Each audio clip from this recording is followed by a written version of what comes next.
Wait, are you serious? Rumble's going away? Oh, that's right, they said it in the TWAB. Where else am I gonna queue by myself and not have to carry my entire team? There's no way that they're gonna remove the only free-for-all playlist, right? Okay, it's not gone permanently, but it is on a rotator. But unfortunately, that means it's gonna be like, I don't know, 4 weeks until you get to queue free-for-all in this first-person shooter. So I don't really like the way that sits. So in today's video, friends, I am going to teach you about the illegal Rumble builds. There's 4 of them. But before that, we have to learn how to play Rumble first. And before that, one sec. Hey, can we chill with the somber music? Oh, that's a lot better. Anyhow, friends, strap in, because we're about to learn to play some Rumble. First and foremost, Rumble is a chaotic and random game mode. There's going to be moments within a game where you pop off, moments where you can't get anything done, and it's going to go entire games. You might get 4 games in a row where you're unstoppable, and then you catch the exact same lobby again and can't do anything. It has to do with players targeting you, shooting you in the back, choosing to run from you, who they use their super on, where the power ammo spawns, and so on. With 6 individual players and no objective, there's no telling what's about to go down. However, there are some trends to keep in mind, and here are my recommendations, my keys to success in Rumble. We'll start from the top with, so you're saying there's a chance? Yes, I am. There is always a chance to win in Rumble because, let's say for example, you're not playing very hot. First player to get 20 points wins, the leader's at 19. The other 4 players in the lobby can see that the leader is at 19. If the leader gets 1 more kill, the game's over. So what are they gonna do? They're gonna super the leader. They're gonna run away from the leader. They're not gonna take risky duels with the leader. And maybe for 7 or 8 duels in a row, the leader is not gonna secure a kill and they might not win as a result. So in Rumble, you should always try to go for the W because it is possible. Speaking of W, sometimes you have to hold forward in Rumble, aka you have to keep tempo, which means your kills per minute need to be higher than the other player. I know this sounds obvious, but sometimes players get so caught up in maintaining a good kill-death ratio, they didn't realize they could have won a lot more efficiently if they just traded out for 5 lives in a row to seal out the game. The next key is also very obvious, but some people need to hear it because they are too good to clean up kills. Yes, your goal should not be to win duels in Rumble, it should be to get the W, and that means you should shoot some players in the back. And that brings us to the final key, which is a more advanced tip, but I'm gonna say the key is spawn trap. Make them unable to play the game. I know it's scummy, but there's no honor in Rumble, because otherwise, I wouldn't see people using these illegal builds, forcing me to use them, to try to keep up. Oh, it just occurred to me that some of y'all don't know how to spawn trap. I still get very mean comments in my comment section being like, it takes no skill to shoot somebody in the corner 5 times in a row. And that's where you're wrong. It's a fatal flaw in FPS games that the spawn system is very predictable and you can manipulate it in a predictable way by waiting, as in like pump and iron, the spawns to stack the odds in your favor. So here in my garage, we are at Javelin 4, a popular Fortnite map for those of you who know. This is maybe the best spawn trap for this map, where there is a possible spawn right here and a possible spawn right here. Take a look on screen at some beautiful infographic, what do they call this, cartography maps by Relict. Check the video description below. Please follow him on Twitter, buy him a beer. We don't deserve these beautiful looking maps. But anyway, back in the game, this is all based on proximity and line of sight. So if I can physically see this spawn point, then I know the next most likely spawn is going to be this spawn point. And I can assume that if I hear gunfire everywhere else on the map, assume other people are also waiting the spawn correctly for me to trap somebody.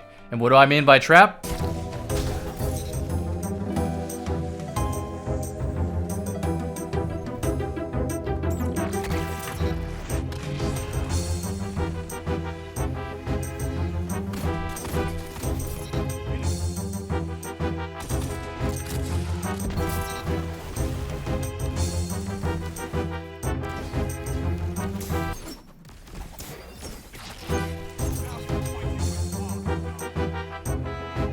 Watch. I drop a rift right here.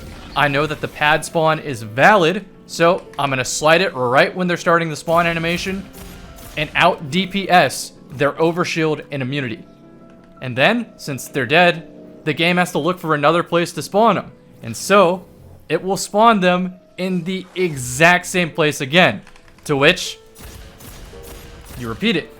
This is why later in the video I might talk about like Ace of Spades versus Thorn. And Thorn is great because it does give you Soul Devourer, a damage booster, but Ace is better because you don't have to retrieve it. You can just have a harder hitting hand cannon, a better damage per second hand cannon to farm somebody off spawn repeatedly. So let's say that I messed this up and I accidentally peeked too soon. The radar usually tells you when you're allowed to peek, but let's just say I'm late this time. Well then the only valid spawn is this one right here. So now I just do the same thing, slide over. So now that we're familiar with spawn trapping, moreover, all of the keys to success in free-for-all, let's talk about some factors that tip the odds in your favor. I'm not editing these individually. So, starting with agility, get out of dangerous situations. Speed, get to places faster, which means you can spawn trap better. Damage booster, you win more duels, easier to win duels, and you can kill through the spawn overshield. Healing, that one's obvious. You live to maintain setting up the spawn trap. You live to duel more. And then radar manip. This is basically just using invisibility to be off the radar so no one's looking at you when you shoot them in the back. So if we use those tips to help construct a better Rumble loadout and then also follow the playstyle of the keys to success, we have a winning combination. So I constructed a tier list to help me illustrate my examples when I'm talking about it. This does not include everything in the game, but just popular things that I think are worth comparing against. So if we look at C tier, we have the Ballyhoo hand cannon, which is just basically saying if you have a typical speed boot, hand cannon, shotgun playstyle, that's going to net you a C tier. You still have a pretty good chance of winning the game if you're more skilled than the other opponents, but remember, Rumble is random. You would have a much better chance in today's meta using a submachine gun or just a sidearm, which is why in the A- tier I put just a basic Sondoc C. I don't even know, let's just call that Space Clock, I don't know what it is. Anyway, if we look at B tier, you'll see I paired together the Ballyhoo with the Secant Filament exotic boots. This adds a form of healing to the Ballyhoo loadout and allows me to go on multi-kills, which improves my chances of winning. You might also see Thorn is on the B tier. Thorn improves my chances of winning over the Ballyhoo because, unlike Ballyhoo, Thorn has a damage booster. Now if we look in the A+ tier, combining a weapon with a damage booster and a form of healing is even better than Thorn by itself. Who would have thought? So as I talk more about this tier list, think about how these loadouts apply agility, speed, damage booster, healing, and radar manip. The higher we move up on the tier list, the more likely it is to have most, if not all, of those factors. So to recap raw effectiveness, if you're using just like hand cannon shoddy, C tier. If you're using an SMG or sidearm in that loadout because Rumble is a lot more close quarters, it's going to go to A-. Thorn has a damage booster, so that's B tier. And then, look at those boots on B tier. Some of y'all don't even know what those are. This exotic adds extra damage for simply using a solar weapon and getting kills with it. And it's a random activation. Sometimes it activates after 1, sometimes after 2. So in Rumble, you can rack up multi-kills, maybe proc kill clip with like a BXR Battler or Rampage with an Igneous Hammer, some solar hand cannon, and you can start spawn trapping pretty effectively. While that sounds great on paper, in practice, you have to actually get the kills to proc Firewalker to get the damage bonus to spawn trap, and then just hope somebody doesn't throw a super your direction so you have to do it all over again. Ultimately, this loadout is trying to turn a good weapon into a great weapon when you could just be using a great weapon to begin with. And I know what I just said as the clips in the background shift to the BXR Battler. Look at this. I got 2 kills before Firewalker procced, then used kill clip with Firewalker to delete somebody, and then on the next kill, it doesn't even matter because I switched to my shotgun and I can't even use the BXR against a glaive. So in the reality of how this game plays, there are better loadouts that do more of those 5 tenets, agility, speed, damage booster, healing, and radar manip, better than Path of the Burning Steps with the BXR. Look at this guy teabagging in the background, no sir. Anyway, for specifically the BXR Battler, we can do better than Path of the Burning Steps. We can pick a loadout that is the whole package. That could be Wings of Sacred Did this dude just shadow dive off the cliff? Wings of Sacred Dawn with the BXR Battler. Now, for those who don't know, Wings will give you unflinching and hold you in the air when you aim down sights. But with the BXR Battler, you don't have to aim down sights. So it makes getting the kill in the first place that much easier and consistent. So overall, this loadout does indeed have more of the total package. It has speed and agility with the Icarus dash and chaining the burst glide off of it. It has the damage booster with kill clip on the BXR, and it has healing with the healing grenade and heat rises. You don't really have radar manip, but you do get a different X factor. You get to play vertical gameplay and other people don't, so this loadout's really good.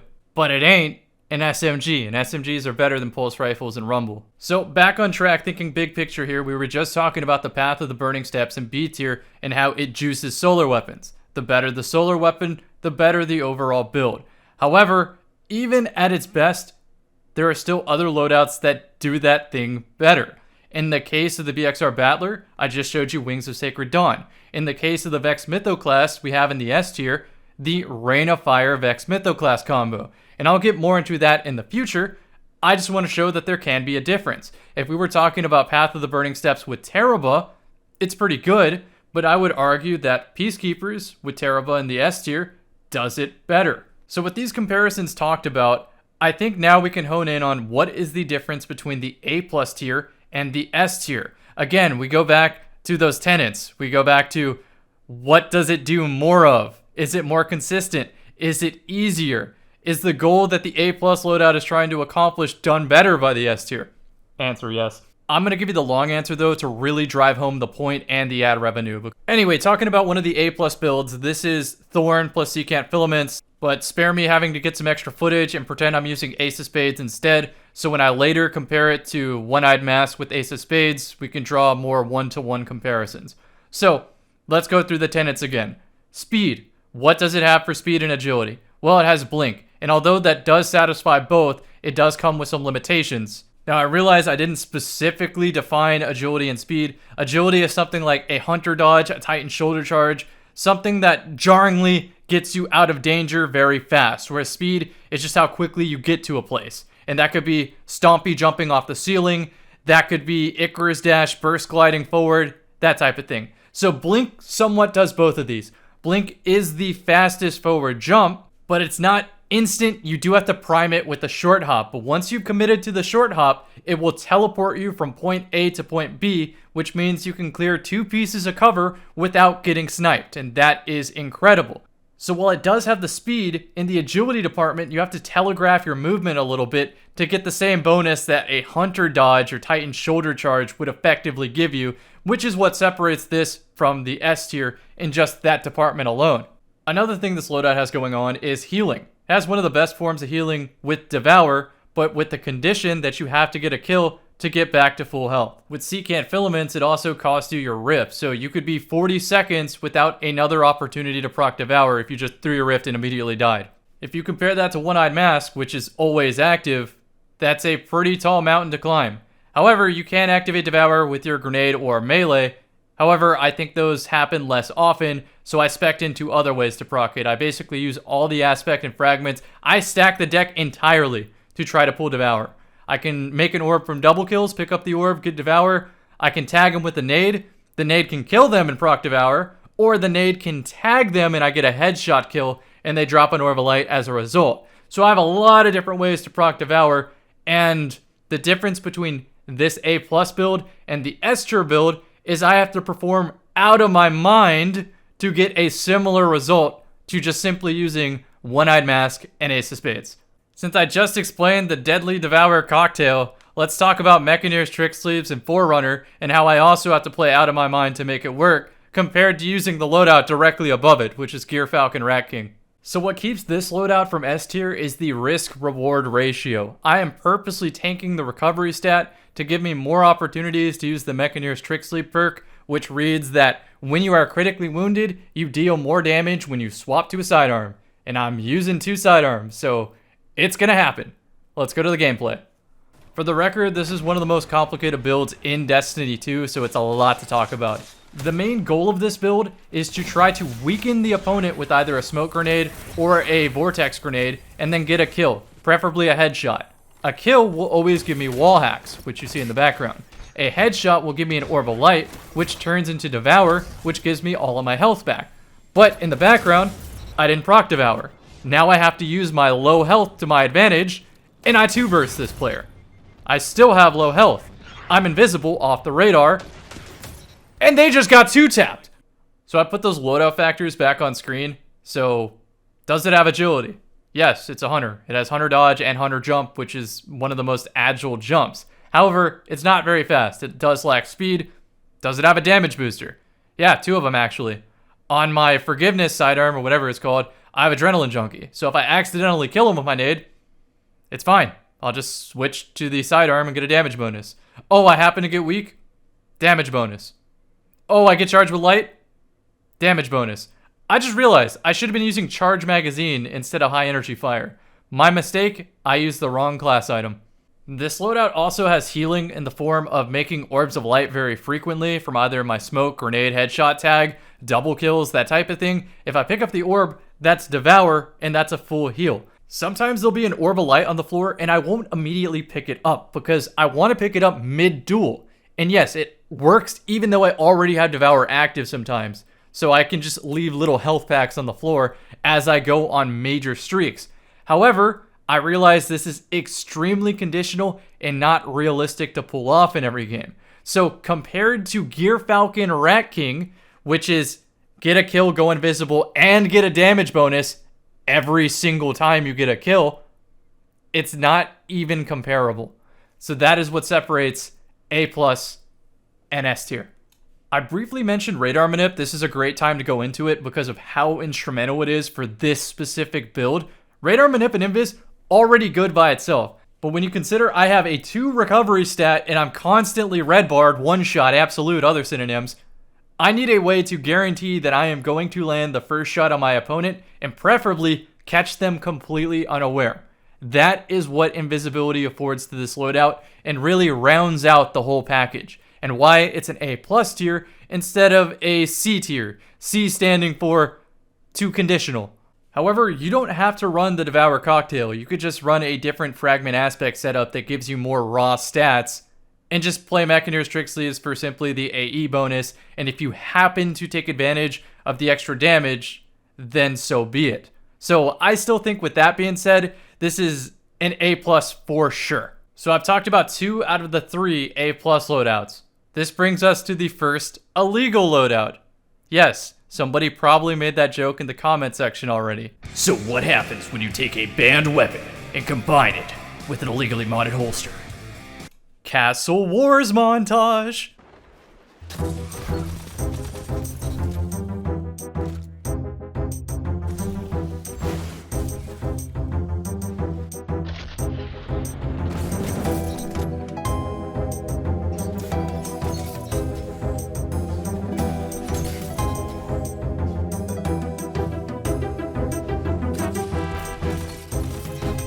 Yeah, Lord Shaxx confiscated the rest of that footage. Anyhow, this is a perfect segue to move us to the first illegal loadout, which is Ace plus One-Eyed Mask. And this was a classic combo all the way back in Forsaken. But really what belongs in this S tier by itself is the Ace of Spades. It is the perfect rumble weapon. It gives you radar when you aim down sights. It gives you a damage booster. It gives you Firefly. It gives you high caliber rounds which stack with Memento Mori to cause your opponent to look at the ceiling. Now, by the way, that's my most hated aspect of the weapon. I hate playing against it because I actually want to shoot at my opponent in a first-person shooter. What a concept. So now the background footage is going to shift to a Frosty Radiant Hunter using the Ace of Spades hand cannon. I know this isn't One-Eyed Mask. However, I am putting Ace of Spades here just in general. If you want to use it on Hunter, go with Frosties, because you're never switching away from the hand cannon, so you don't necessarily need Lucky Pants since you'll be swapping on and off of it so often. So I believe Cool Guy has covered this build before. Check out his channel if you want a more in-depth, but I'm going to summarize. Frosties give you faster cooldowns for sprinting, which you're always going to do. Use Acrobat Dodge to give you Radiant, which allows Ace of Spades to sometimes 2-tap. Wow, this rumble footage is going hard. Okay, so here we go. Acrobat Dodge. Now I'm Radiant. Now I'm looking for an opponent to shoot, because I do have Memento Mori proc, which, by the way, is not on a timer. So once you have Memento Mori, as long as you don't swap away, you always have a kill clip on a 140 RPM, which does help you spawn trap harder, because you could start 3 or 4 tapping your opponent depending on the damage boosters. That's pretty wild. Look at that. 2 taps everywhere. If you decide to use Ace on Hunter, well, you do have access to Golden Gun, which can kind of just close out a match on its own in Rumble, because instant kills from anywhere on the map.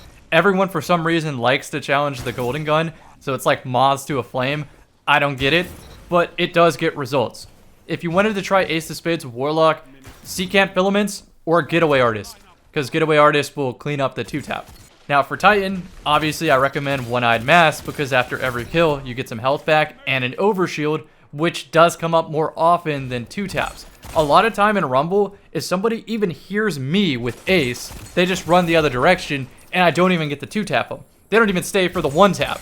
So with OEM, it makes it way more likely that I can leave safety, fly out into the middle of the open, and somehow walk away with a kill and my health back, and then get a double kill. So now that you've seen a little bit of Ace footage, let's start thinking about those tenets, those factors. How does Titan stack up with it? Well, agility and speed, it's Titan. It has catapult lift and shoulder charge, and now with Arc 3.0, we have the thruster, aka the Hunter dodge. So yeah, it actually has both. Damage booster, well, Ace of Spades and charge with light. Healing, One-Eyed Mask for playing the game. While it doesn't have access to radar manip, it more than makes up with it with the ease of achieving those other 4 and the magnitude at which it achieves the other 4. This is, in my opinion, an illegal Rumble build. For the amount of mileage that you get out of it, for the very little effort put in, it is wild. I honestly can't believe it's been from Forsaken all the way to now that this loadout has just dominated Rumble. Another point to make is that you're not limited to a specific subclass. While I do recommend Arc 3.0 here, you can use Void, you can use Solar, you can use Stasis, it's still going to be incredible. Just the combo of One-Eyed Mask plus Ace of Spades, that's really all you need. And if you're a new player who has access to the exotic kiosk at the tower, I strongly recommend that if you're ever going to set foot in Rumble, always have an Ace of Spades in your inventory, because this is like a nuclear arms race. As soon as you hear the pa-ching pa-ching of Ace of Spades out in the background, that's your cue to throw that on, because if you're going to have to look at the ceiling because they flinch you, well, you're going to flinch them right back. Fun fact with this background gameplay, I took like a 4 or 5 day break on Thanksgiving, didn't touch Destiny 2 except to log in and buy the Movement Kit helmet, the Fortnite helmet, whatever it was. This is the first gameplay. I was that confident that I was going to land a banger gameplay with this loadout, because I know that it's an illegal loadout. I know how it's supposed to perform, and even messing up all of my inputs and just having bad overall game sense, it doesn't matter. The loadout is just that good. So why not? Let's finish out this gameplay. Look, radar's up while I'm aiming down sights. Pre-aim. Walks into it. 90-90. I missed a shot, but it doesn't matter. Someone helped me. And they helped me again. Another headshot that just cleans it up. We ran out of medals. Uncontested. And of course you die right at the end when you get the rerun. It's tradition. Well, you know what they say? That shit was so nice. Now you see it twice. No more Arc. Now I'm on Void. It's your boy. I don't think that rhymed. Real talk though, one day I'm just gonna surprise drop a mixtape, and it's gonna surprise the hell out of you. You're gonna be like, that's not my content creator, but it is. Okay, so now the gameplay. The key thing to pay attention to is how much my decision making changes while I'm aimed down sights with that third eye radar. Look at this. You see the hammer missed me, throwing hammer. I'm shoulder charging. Look at the targets. I am fully surrounded. Look at me picking my targets here.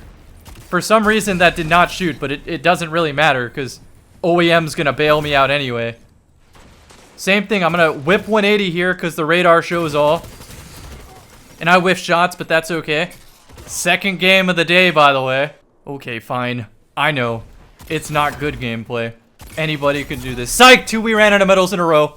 Okay, before I move on to the next illegal build, let's go through the armor on OEM. Don't have to be complicated. Build it for Rumble. Make orbs. Get charged with light. Have as high recovery as possible. Resilience is still very important, but I would spec more into recovery on this one because you want to be in the fight as much as possible. If you can fit hand cannon loader on the arms and shotgun holster on the boots, that is hella useful because you're going to have Ace and Mori up more often than not. And the next illegal build, Rain. Was that just my voice? Holy shit, I've been editing for 4 hours. Rain of Fire.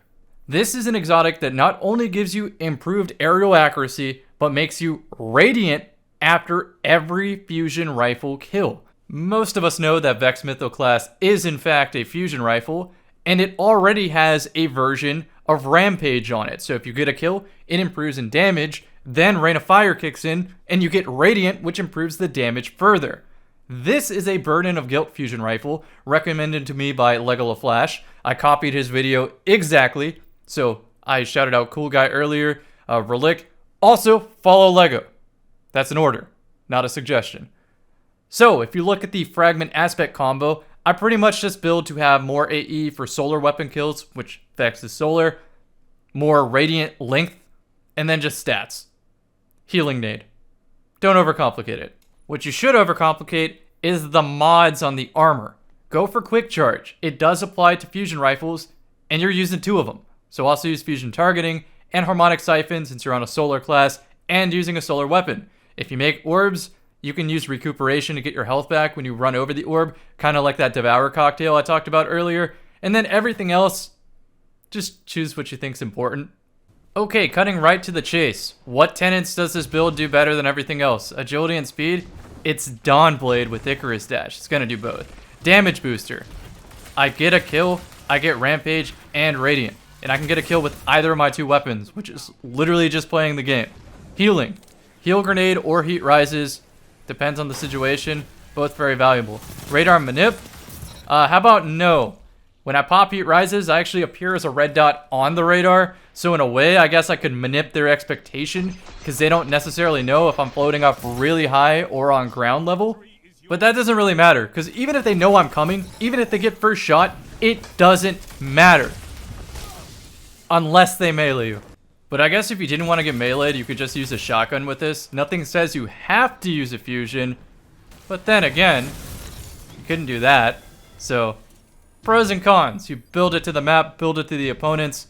You don't even have to really run Vex if you don't want to. You can run a traditional fusion rifle with like a Harmony hand cannon.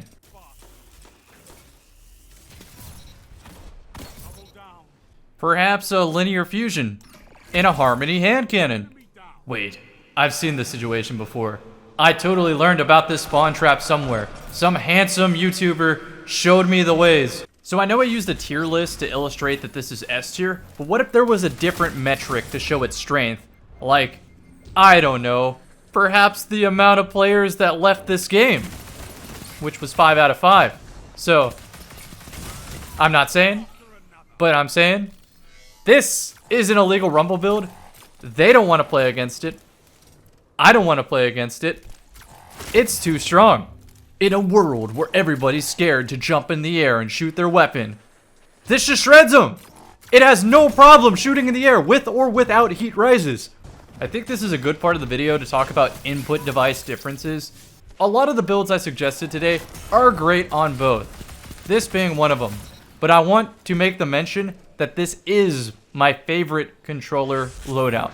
Despite there being some pros and cons to either, I think tracking weapons are a lot easier on controller, but you can really push out the accuracy on M&K and land shots past the aim assist cone drop off, which is just a lot of technical jargon to say on controller. As long as you put some down tension on the stick, you don't have to predict your opponent's strafe as much and you're going to hit your shot.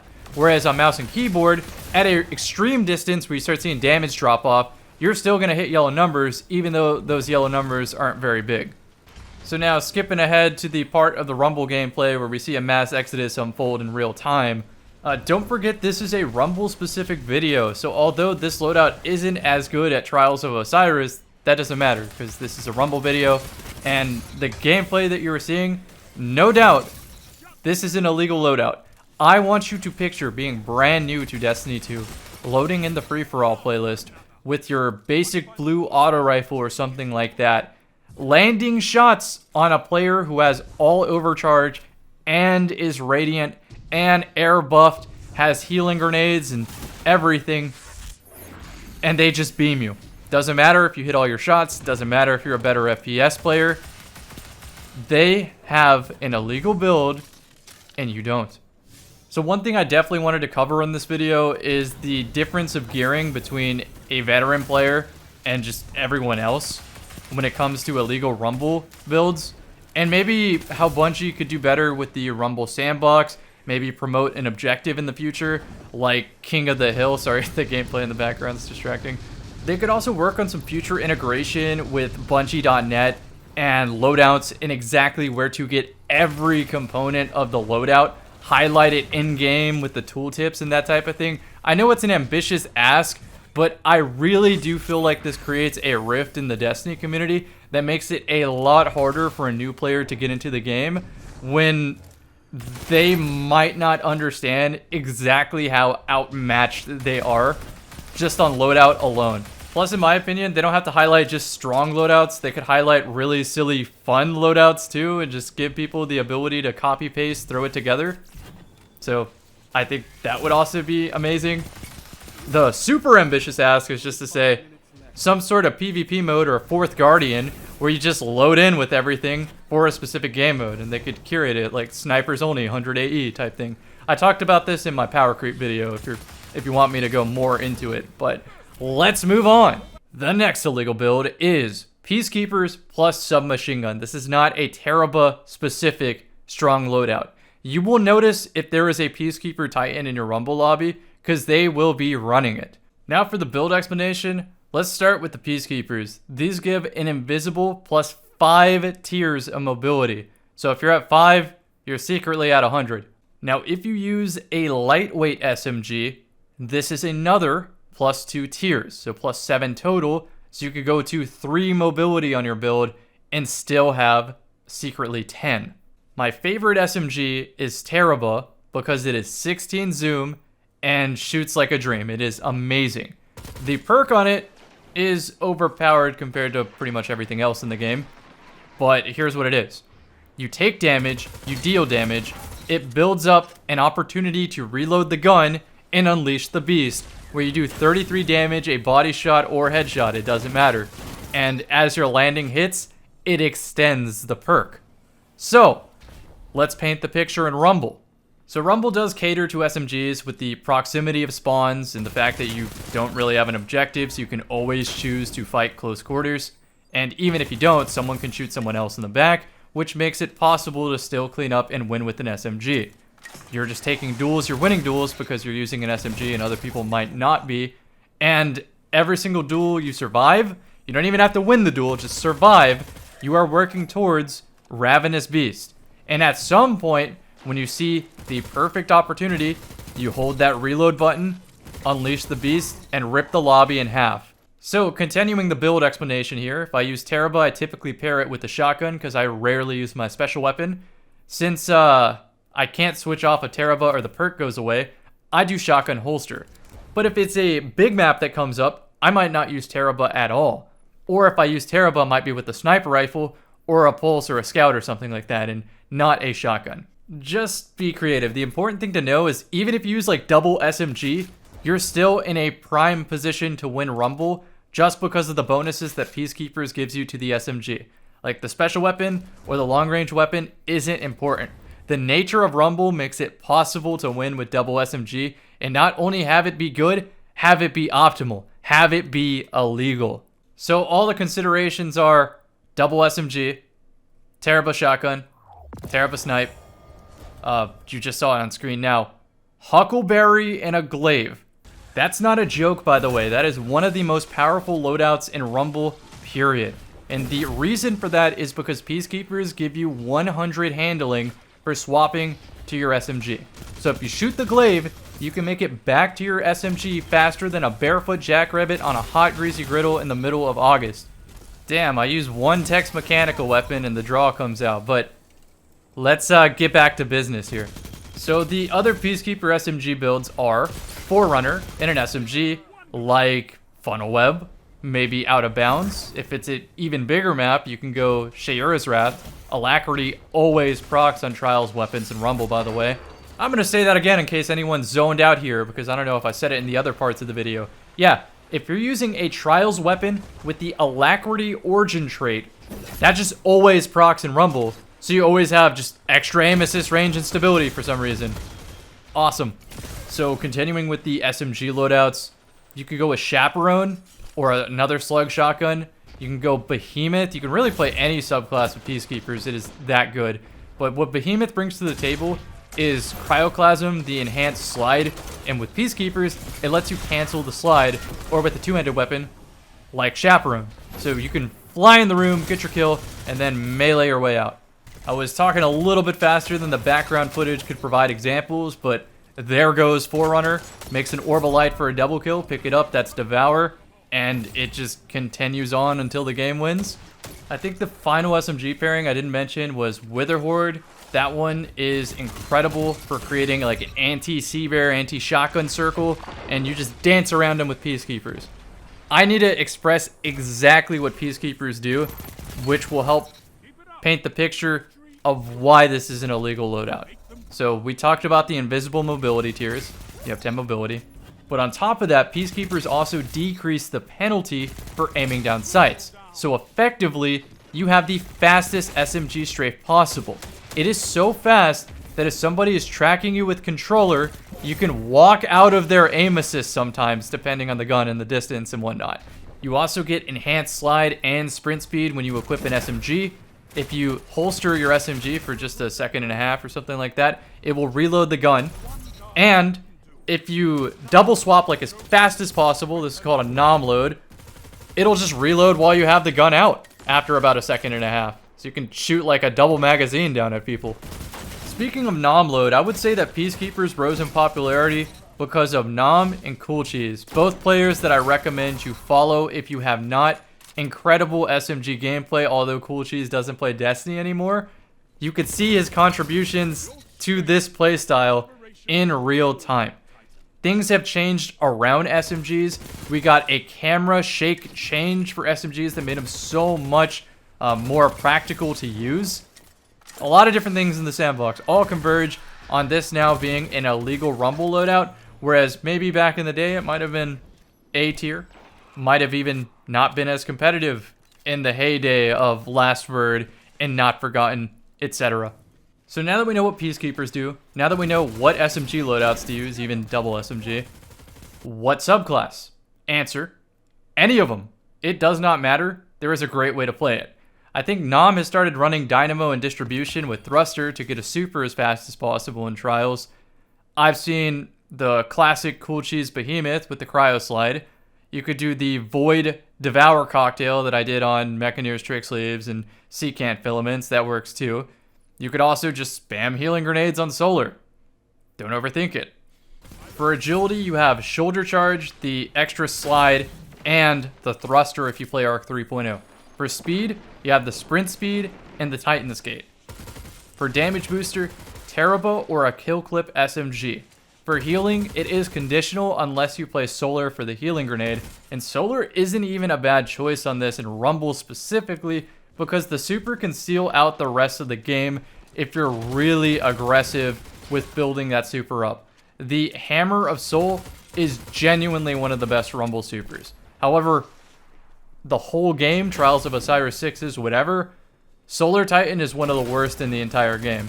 But Peacekeepers are so good, it doesn't matter. Obviously, this doesn't have radar manip.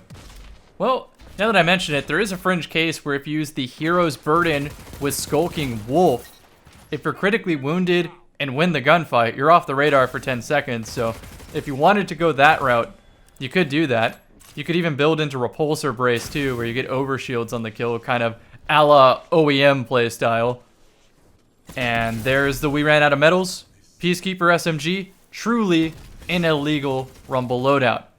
But I saved the worst for last, I guess, in terms of, I don't want to play these builds.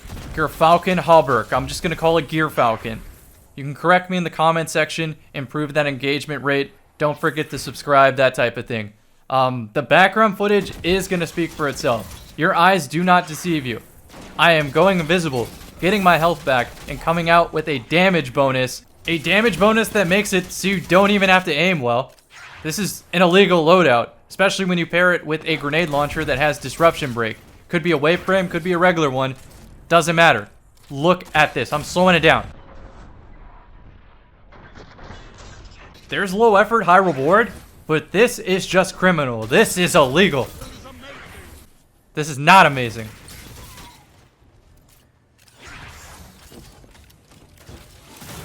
So if you two want to create this abomination of a loadout at home, all you gotta do is grab the Rat King, get a kill, reload, go invisible, get your health back because of the catalyst.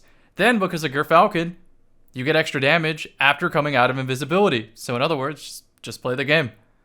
Explosive Personalities, a wave frame, has disruption break, do more damage for breaking their shield. Go for the double invis and stat setups. You do not have to go for Devour because you already get your health back for reloading Rat King. However, if you choose a different loadout, you might as well consider it. What you should consider is the Quick Charge mod. It doesn't say it improves the handling of sidearms, but it absolutely does. You can go for Swift Charge for high energy fire, or, I forgot this on the other sidearm build, you go for Charged Magazine.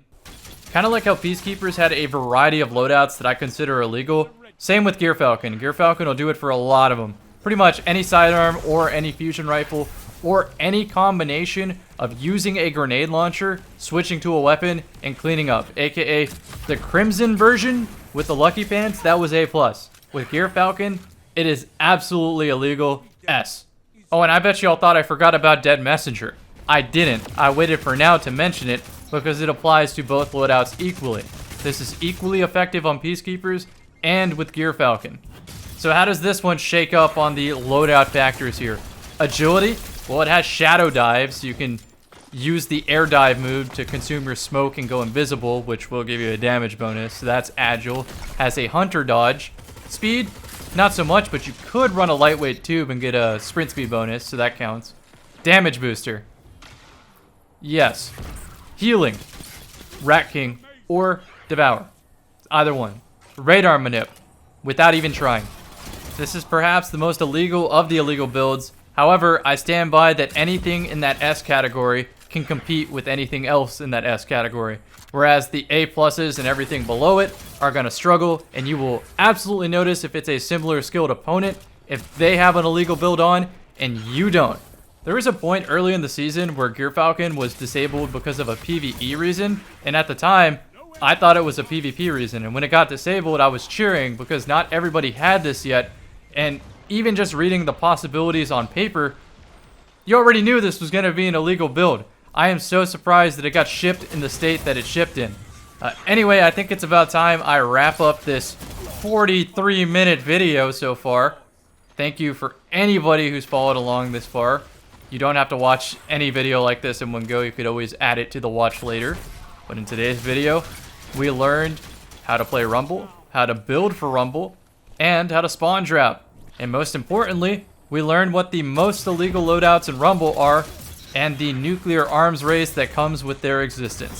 So, anytime Rumble is in the rotator, good luck. I'm sorry.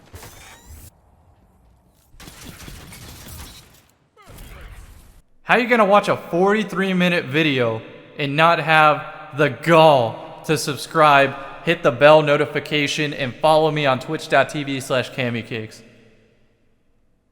Or if you did, I appreciate you. Thanks, everyone.